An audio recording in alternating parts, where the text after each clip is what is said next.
नमस्कार, जो sky bulletin में आपका स्वागत है। मैं हूं वर्षा पंवार और चलिए बढ़ते हैं खबरों की ओर।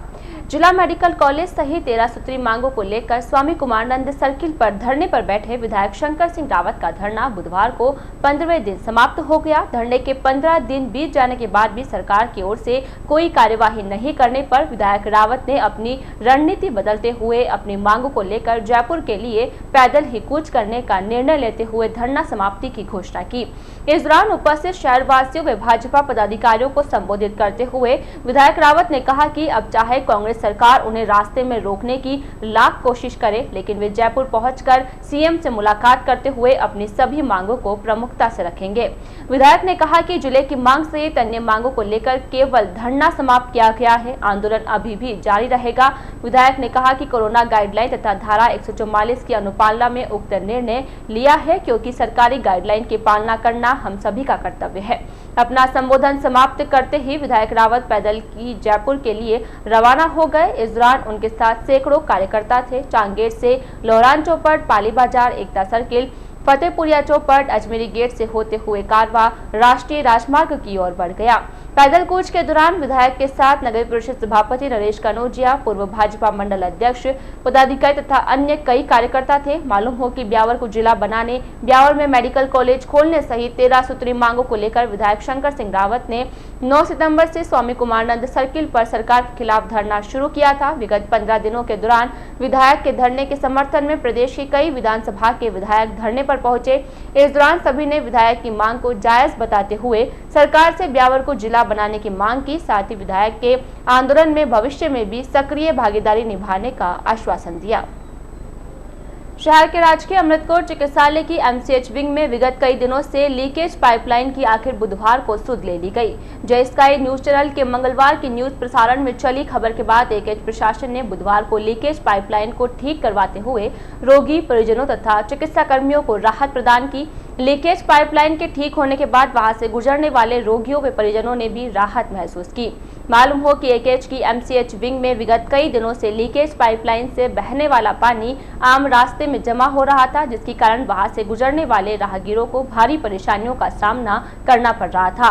उक्त परेशानियों को लेकर जय स्काई न्यूज चैनल ने अपने मंगलवार के प्रसारण में उक्त खबर को प्रमुखता से प्रसारित किया था। जय स्काई न्यूज चैनल पर प्रसारित हुई खबर को गंभीरता से लेते हुए चिकित्सालय प्रशासन ने बुधवार को लीकेज पाइपलाइन को दुरुस्त करवाया। जय स्काई ने जो अमृतकोट हॉस्पिटल में जो पानी भर रहा है उसकी जो खबर दिखाई, उसका वो असर, और आगे के जय स्काई ने भी कई प्रकरण के मामले उठाए, उसका निस्तारण हुआ। इसलिए जय स्काई परिवार को बहुत बहुत धन्यवाद, वाटर वर्क्स डिपार्टमेंट को बहुत बहुत धन्यवाद और हॉस्पिटल प्रशासन को भी धन्यवाद। अखिल भारतीय जैन एकता मंच राजसमंद की एक आवश्यक बैठक खमनोर स्थित दादाबाड़ी में संपन्न हुई। बैठक में अखिल भारतीय जैन एकता मंच के राष्ट्रीय संयोजक एवं व्यवस्थापक मांगीलाल ने सदस्यों की उपस्थिति में राजेंद्र कुमार सेठिया के अखिल भारतीय जैन एकता मंच राजसमंद के जिला अध्यक्ष पद पर मनोनीत करने की घोषणा की, जिसका उपस्थित सभी सदस्यों ने अनुमोदन किया। घोषणा के बाद राष्ट्रीय संयोजक मांगीलाल, महामंत्री सुभाष सामोता, कोषाध्यक्ष प्रकाश मेहता सहित अन्य राष्ट्रीय पदाधिकारियों ने सेठिया का शॉल, उपरना तथा मेवाड़ी पगड़ी पहनाकर स्वागत किया। मालूम हो कि समाज सेवा क्षेत्र में हमेशा अग्रणी रहने वाले सेठिया प्रदेश, जिला व तहसील स्तर की 38 से अधिक संस्थाओं में कार्य कर चुके हैं। उन्हें मेवाड़ रत्न, महाराणा राज सिंह अलंकरण, शिक्षा सेवी सम्मान, प्रतिभा सम्मान, महान विभूति अलंकरण, समाज सेवी सम्मान तथा शाला मित्र सम्मान मिल चुके हैं। सदर थाना क्षेत्र के देलवाड़ा गांव में बुधवार को खेत पर फसल कटाई का काम करते समय मधुमक्खियों ने काम कर रहे लोगों पर अचानक हमला कर दिया। मधुमक्खियों के हमले में पास ही 2 खेतों पर काम कर रहे 7 लोग घायल हो गए। घटना के बाद आसपास के लोगों ने सभी घायलों को उपचार के लिए राजकीय अमृतकोट चिकित्सालय लाकर भर्ती करवाया गया है, जहां पर उनका उपचार जारी है। जानकारी के अनुसार बुधवार को देलवाड़ा निवासी बालूराम जाट के खेत पर फसल कटाई का कार्य चल रहा था। यहाँ पर मुन्नी देवी पत्नी बालूराम जाट, तारा देवी पुत्री बन्ना सिंह, जशोदा पत्नी श्रवण रेगर, सीमा पत्नी विष्णु रेगर तथा गौरी पत्नी धनराज रावत आदि कटाई का काम कर रहे थे। बताया जा रहा है कि इस दौरान फांसी में लगे मधुमक्खियों के छाते से उड़ा एक झुंड मजदूरों पर टूट पड़ा। अचानक हुए हमले से मजदूर घबरा गए और इधर उधर भागने लगे। इस दौरान मधुमक्खियों ने सभी को डंक मारते हुए घायल कर दिया। इसके बाद वहां से उड़ा यह झुंड पास ही में स्थित खेत पर काम कर रही नौरती पत्नी भंवरलाल बूला तथा अरुणा पत्नी जगदीश को भी डंक मारकर घायल कर दिया, जिसके कारण सभी घायल हो गए। घायलों का एकेश में उपचार जारी है। शहर में लगातार बढ़ते कोरोना संक्रमण के बाद संक्रमण के बादल गहराने लगे हैं। प्रतिदिन बढ़ रहे संक्रमण के मामलों को लेकर शहर में भय व्याप्त होने लगा है। आमजन के सिर पर चिंता की लकीरें साफ दिखाई देने लगी है। सबसे बड़ी चिंता का कारण वर्तमान में संक्रमण के चपेट में आने वाला युवा वर्ग है। पिछले एक सप्ताह से बढ़ रही मरीजों की तादाद में युवाओं का प्रतिशत ज्यादा है। बुधवार को शहर में एक साथ सामने आए 24 मामलों में 17 युवा शामिल है। बुधवार की जांच रिपोर्ट में 16 पुरुष तथा 9 महिलाएं शामिल है। बुधवार की रिपोर्ट के बाद शहर में कोरोना संक्रमितों का आंकड़ा बढ़कर 1325 पहुंच गया है। एकेएस के कोविड प्रभारी डॉक्टर मुकुल राजवंशी के अनुसार बुधवार को श्री सीमेंट, श्री विहार तथा एल&टी गेस्ट हाउस से भी कोरोना संक्रमित सामने आए हैं। राजस्थान सरकार के मोटर गैराज मंत्री व कोटपुतली विधायक राजेंद्र सिंह यादव बुधवार को जयपुर से नाथद्वारा जाते समय ब्यावर उदयपुर हाईवे स्थित पावना के ढाबे पर थोड़ी देर के लिए रुके। इस दौरान मौके पर पहुंचे ब्यावर विधानसभा युवा कांग्रेस के पदाधिकारियों तथा सदस्यों ने यादव का भव्य स्वागत एवं अभिनंदन किया। स्वागत के दौरान ही पदाधिकारियों ने उन्हें बिजली बिलों में आ रही गड़बड़ियों से अवगत कराते हुए समस्या समाधान की मांग को लेकर उन्हें ज्ञापन भी दिया। इस दौरान तृतीय श्रेणी अध्यापकों की स्थानांतरण पर लगी रोक को भी हटवाने की मांग की। स्वागत करने वालों में ब्यावर विधानसभा युवा कांग्रेस अध्यक्ष व पार्षद भूपेंद्र पाल पंवार, यूथ कांग्रेस नेता अज्जू सेदरिया, गौरव गौड़, साबिर बोरवा, लोकेश जांगीर, आजाद सेदरिया, मयंक तिवारी, अजय सोवनिया, मालीपुरा, आसान काठात, रवि लूलवा, मनीष प्रजापत, यशवर्धन शर्मा, रोहित सिंह चौहान, दीपक साहू, कुलदीप सोनी, अध्यापक अशोक सामरिया, प्रदीप कुमार तथा विनोद सिंह सहित अन्य शामिल थे।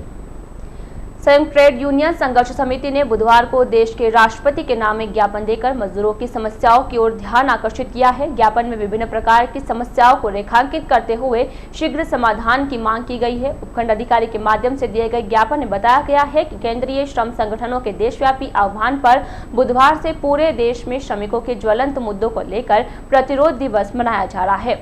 पूर्व में भेजे गए ज्ञापनों से आप भली भांति अवगत हुए होंगे कि भाजपा व आरएसएस के नेतृत्व में चल रही केंद्र सरकार देश के मजदूर किसानों पर निगमित घरानों की मांग के अनुसार आए दिन ताबड़तोड़ हमले कर रही है। स्वयं प्रधानमंत्री की उपस्थिति में ये भारतीय श्रम सम्मेलनों के निर्णयों को मानने और लागू करने से सरकार मुकर रही है। अब तो भारत सरकार ने भारतीय श्रम सम्मेलनों का आयोजन ही बंद कर रखा है। अभी हाल ही में भारतीय किसानी एवं किसानों को बर्बाद करने वाले 3 विधेयक और 44 श्रम कानूनों को समाप्त कर श्रम सुधारों के नाम पर लाए जा रहे 4 बिल किसानों और मजदूरों को पूंजीपतियों के गुलाम व बंधुआ बनाने के दस्तावेज है, जिनका किसानों एवं मजदूरों द्वारा पुरजोर विरोध किया जा रहा है। ज्ञापन में पूंजीपति नियोजकों व उद्योगपति घरानों के पक्ष में किए जा रहे श्रम सुधारों के 4 बिलों को वापस लेने की मांग की गई है। साथ ही बढ़ती बेरोजगारी एवं आसमान छूती महंगाई पर रोक लगाने, लॉकडाउन की अवधि में निकाले गए मजदूरों को पुनः नौकरी पर लेने तथा लॉकडाउन अवधि का पूरा वेतन दिलाने, न्यूनतम वेतन 21,000 रुपए करने, ठेकेदारी प्रथा बंद करने तथा आंगनबाड़ी, आशा सहयोगिनी तथा मिड डे मील वर्क्स को नियमित करने की मांग की गई है। ज्ञापन देने वालों में अध्यक्ष दिनेश शर्मा, जगदीश प्रसाद, पूनम सिंह, श्रवण सिंह तथा दुर्गाराम आदि शामिल थे। श्रमिक विरोधी जो कानून विधेयक पास किया, किसान विरोधी विधेयक जो पास किया उसका हम पूर्ण जोर से हम कहते हैं कि श्रम संगठनों की ओर से कि इस जो कानून को वापस लिया जाए। साथ में ही ब्यावर की मिल चले और इसके अलावा श्रम विभाग के अंदर जो धांधलीबाजी हो रही है उसको रोकी जाए और जो पात्रता रखते हैं उनको हित लाभ दिया जाए। और ये 16 सूत्रीय मांग पत्र का श्रीमान एचडीएम साहब को आज हमने ज्ञापन सौंपा है।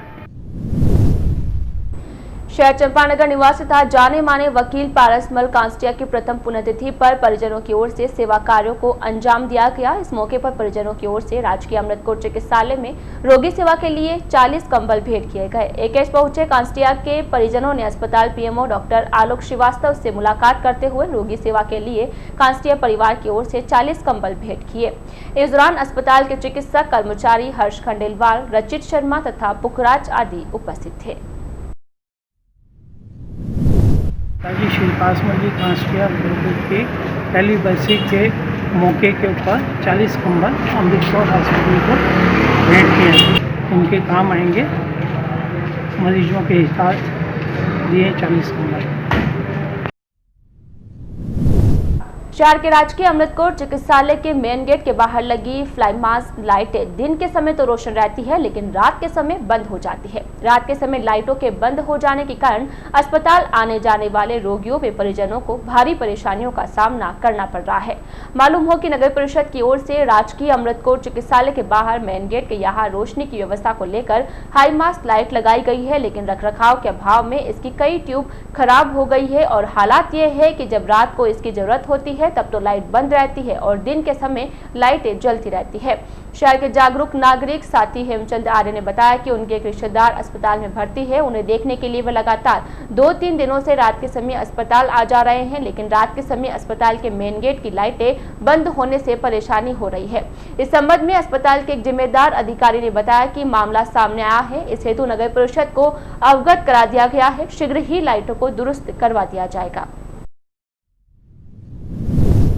मैं अमृतकोर अस्पताल में मेरा कोई रिश्तेदार भर्ती है, उनको संभालने के लिए लगातार 3-4 दिन से मैं यहाँ अमृतकोर आ रहा हूँ, लेकिन देखा जा रहा है कि अमृतकोर के मुख्य द्वार पर जो रोड लाइट्स है वो बंद है, लगातार बंद है। और उसके अलावा भी शहर में मतलब कई स्थानों पर रोड लाइट स्ट्रीट लाइटें हैं जो दिन में तो जलती है लेकिन रात में गुल रहती है बिल्कुल, जिससे आने वाले नागरिकों राहगीरों को काफ़ी परेशानियों का सामना करना पड़ता है। अस्पताल का मुख्य द्वार है जो वहाँ बिल्कुल लाइट अंधेरा रहता है, लाइट बंद रहती है। इससे आने जाने वाले वहाँ पे मरीज जो आते जाते रहते हैं उनको काफ़ी परेशानियों का सामना करना पड़ रहा है। इसलिए अस्पताल प्रशासन से अनुरोध है कि वो शीघ्र इन लाइटों को दुरुस्त करवाए ताकि कोई तरह की परेशानी नहीं हो।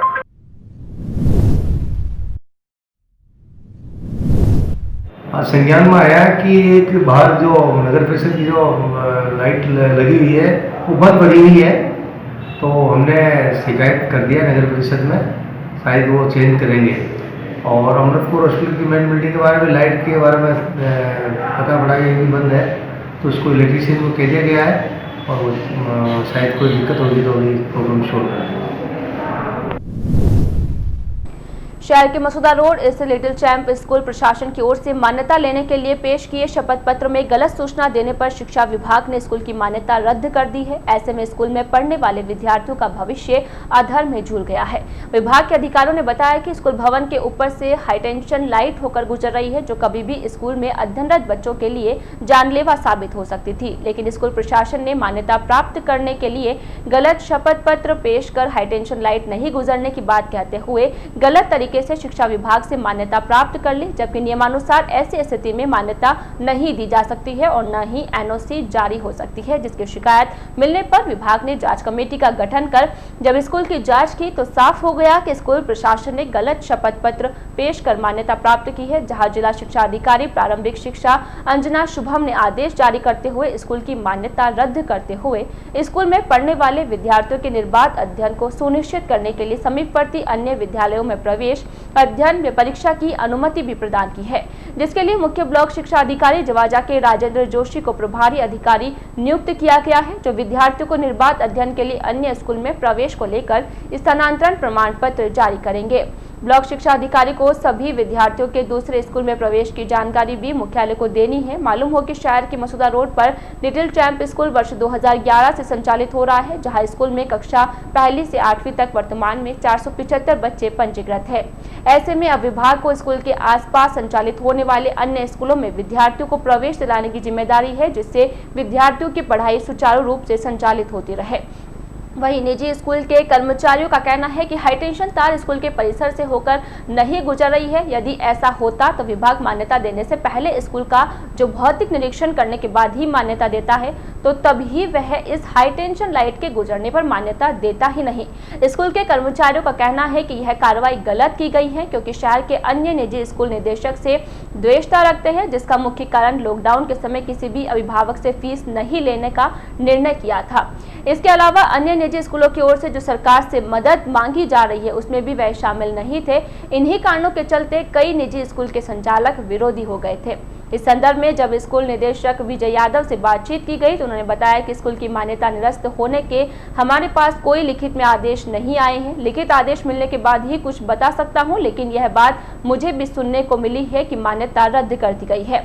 यह सब कार्रवाई किसी द्वेषतापूर्ण की जा रही है। विभाग का कहना है कि स्कूल से हाईटेंशन तार गुजर रही है। इसके लिए जो शपथ पत्र पेश किया वह गलत किया है, जबकि विभाग जब मान्यता देता है तो स्कूल का निरीक्षण करता है। जब विभाग ने निरीक्षण किया तो तब उन्होंने इसका उल्लेख क्यों नहीं किया।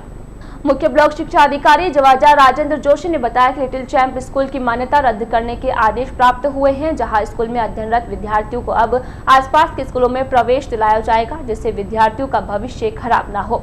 वहीं स्कूल की मान्यता इसलिए रद्द की गई है तो उन्होंने शपथ पत्र पेश किया था, उसमें हाईटेंशन तार नहीं गुजरने का उल्लेख किया है, जबकि जाँच में साफ हो गया है कि स्कूल से हाईटेंशन तार जा रही है। कोविड-19 महामारी से बचाव के लिए सरकार लगातार आमजन को जागरूक कर रही है। कोरोना संक्रमण से बचने के लिए आमजन को मास्क का इस्तेमाल करने तथा सोशल डिस्टेंसिंग की पालना करने की अपील कर रही है, लेकिन शहर की सफाई व्यवस्था की वर्तमान व्यवस्था को देखकर ऐसा नहीं लगता है कि नगर परिषद प्रशासन कोरोना संक्रमण को लेकर गंभीर है। नगर परिषद की शहर की सफाई व्यवस्था की स्थिति ऐसी है जिससे बीमारियां फैलने का डर बना हुआ है। परिषद के सफाई कर्मचारियों की ओर से शहर के कई स्थानों पर अघोषित कचरा डिपो बनाए हुए हैं, जिससे शहर में मच्छर जनित बीमारियां फैलने का डर बना रहता है।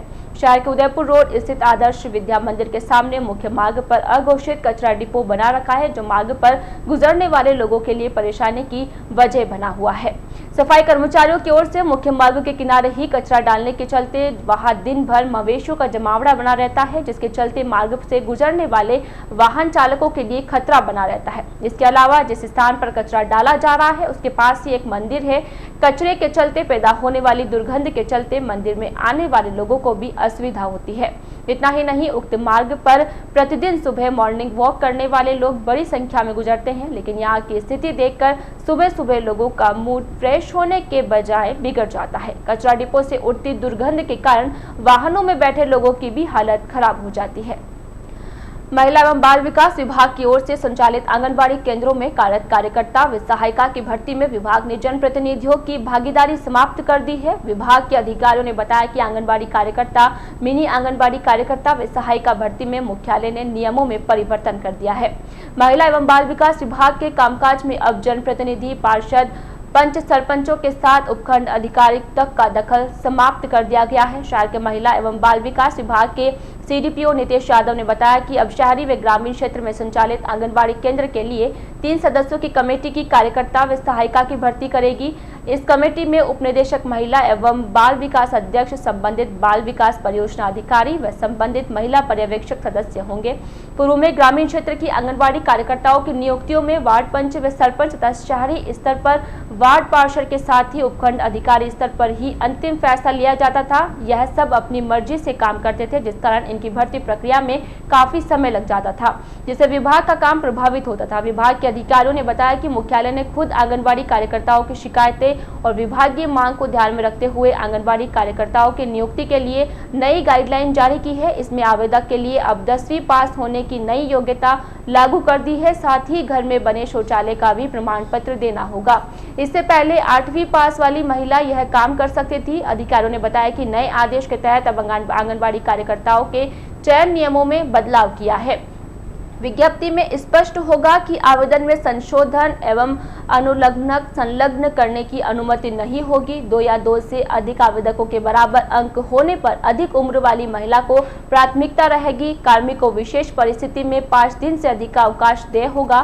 सीडीपीओ कार्यालय में संबंधित कर्मचारी को आवेदन प्राप्ति की रसीद अनिवार्य रूप से देनी होगी। पंचायत ने 2 महीने की समयावधि या ग्राम सभा में चयन नहीं किया तो बाल विकास परियोजना अधिकारी आवेदन पत्रों को ब्लॉक स्तरीय निगरानी समिति में भेजेंगे। नए निर्णय के मुताबिक नई नियुक्तियां अब सीधे नहीं होकर अखबार में विज्ञापन सूचना से होगी। संबंधित सीडीपीओ अपने क्षेत्र में रिक्त पदों की नियुक्ति के लिए विज्ञापन जारी करेंगे।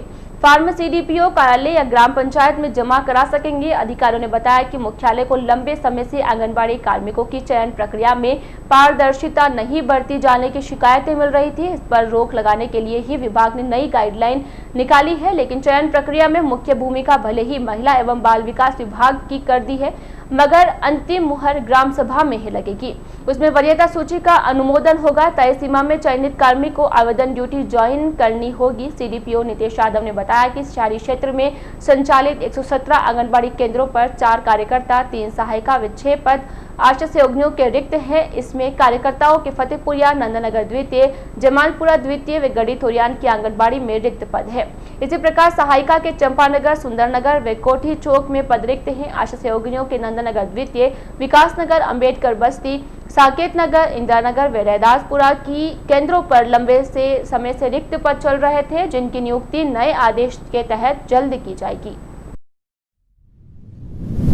9 नवंबर 16 का जो सर्कुलर था उसमें कमेटी जो थी निर्धारित उसमें कुछ अपडेशन किया गया है और अभी रूरल और अर्बन दोनों एरिया में जो कंसर्न एलएस है वो मूल्यांकन प्रपत्र तैयार करेगी। सीडीपीओ और डिप्टी है, ये 3 सदस्यों की कमेटी है जिनमें डीडी साहब अध्यक्ष रहेंगे जो भी कंसर्न डिस्ट्रिक्ट के, और सीडीपीओ और कंसर्न एलएस। तो इससे जो कार्यकर्ताओं सहायिकाओं के जो मानदेय सेवा के रिक्त पद हैं उनमें काफ़ी हद तक जो चयन लंबित पड़े हैं उनमें सुधार होने की संभावना। राजसमंद के आमेर थाना क्षेत्र के सरवेड में अल सुबह पैंथर की गुर्राहट से क्षेत्र में सनसनी फैल गई। पैंथर की गुर्राहट सुनने के बाद कुछ लोगों ने आसपास के क्षेत्र में उसकी तलाश की तो पाया कि गांव के पास स्थित चारागाह भूमि पर एक पैंथर बैठा हुआ दिखाई दिया। आसपास में मानव की उपस्थिति होते ही पैंथर ने लोगों पर झपटना शुरू कर दिया। रिपोर्टर सुनील जैन के अनुसार पैंथर के झपट्टे मारना शुरू करते ही डरे हुए लोग वहां से दूर भागने लगे। इसके बाद ग्रामीणों ने इसकी सूचना वन विभाग को दी। करीब 1 घंटे बाद वन विभाग का गश्ती दल मौके पर पहुंचा और झाड़ियों में छिपे बैठे पैंथर की तलाश शुरू की। करीब 1 घंटे बाद एक झाड़ी में पैंथर को मृत हालत में पाया। पूरी तसल्ली के बाद वन विभाग ने पैंथर को जाल में डालकर गाड़ी में रखा और राजसमंद के पीपराड़ा स्थित नर्सरी में पोस्टमार्टम के लिए भिजवाया। जानकारी के अनुसार यह 1 वर्षीय मादा पैंथर थी और किसी अज्ञात वाहन की चपेट में आने से घायल होकर यहां पहुंची थी और उसके बाद उसकी मौत हो गई। भारतीय वैश्य महासभा के प्रदेशाध्यक्ष ललित बोहरा ने अजमेर देहात में नियुक्तियां जारी करते हुए ब्यावर निवासी अभिषेक नाहटा का जिला अध्यक्ष पद पर मनोनीत किया है। इसी प्रकार ब्यावर निवासी श्रीमती ललिता जालान को प्रदेश कार्य समिति सदस्य तथा मनीष बुरट को प्रदेश सचिव पद पर मनोनीत किया है।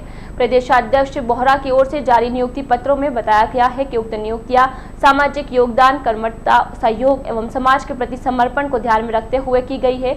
नियुक्त पदाधिकारियों को महासभा की भावी योजनाओं को कार्य रूप में परिणित करने की अपेक्षा प्रकट की गई है। ब्यावर शहर के महासभा में 3 पदाधिकारियों की नियुक्ति के बाद भारतीय वैश्य महासभा के सदस्यों ने हर्ष प्रकट करते हुए तीनों पदाधिकारियों को बधाई देते हुए उनके उज्जवल भविष्य की कामना की है। आज के इस बुलेटिन में फिलहाल इतना ही। पूरी टीम के साथ दीजिए इजाजत, फिर मिलेंगे। नमस्कार।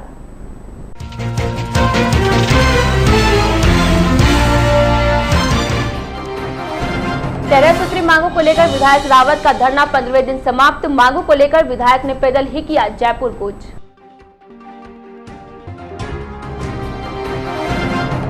संयुक्त ट्रेड यूनियन संघर्ष समिति ने दिया राष्ट्रपति के नाम ज्ञापन। विभिन्न श्रमिक समस्याओं की ओर किया ध्यान आकर्षित।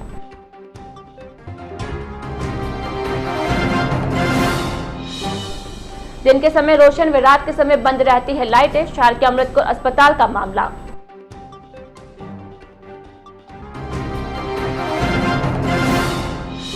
और गलत शपथ पत्र पेश करने पर लिटिल चैंप स्कूल की मान्यता हुई रद्द। स्कूल के विद्यार्थियों का अन्य स्कूल में करवाया जाएगा प्रवेश।